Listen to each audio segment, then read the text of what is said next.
एक म्हातारा माणूस बाजारात सोयाबीन विकायला गेला. सोयाबीन विकली, 50,000 रुपयाची सोयाबीन विकली. पैसे खिशात टाकले आणि बसस्टँडवर आला तर त्याचा खिसा कापला.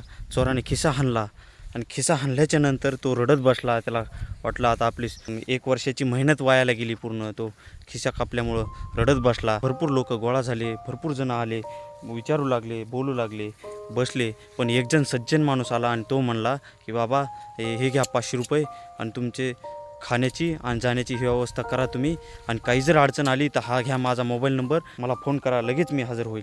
आणि नंतर मग ते बाबा शांत झाले आणि गावाकडे गेले. गावाकडे गेल्याच्या नंतर आजीला बोलले की बाबा माझा हा खिसा हाणला, इतकं भरपूर नुकसान झालं, आपली पूर्ण मेहनत वायाला गेली. 50,000 रुपये एका चोरट्याने हाणले आणि आता माझ्याकडे काही पैसे नाही राहिले. पण तेवढ्यात एक मला सज्जन माणूस भेटला आणि सज्जन माणसाने मला हे 500 रुपये दिले आणि 500 रुपयामध्ये मी इथपर्यंत आलो. नाही तर मला येण्याचे सुद्धा पैसे नव्हते, मी पायी यावं लागलं असतं. मला जेवण केलं मी आणि आलो.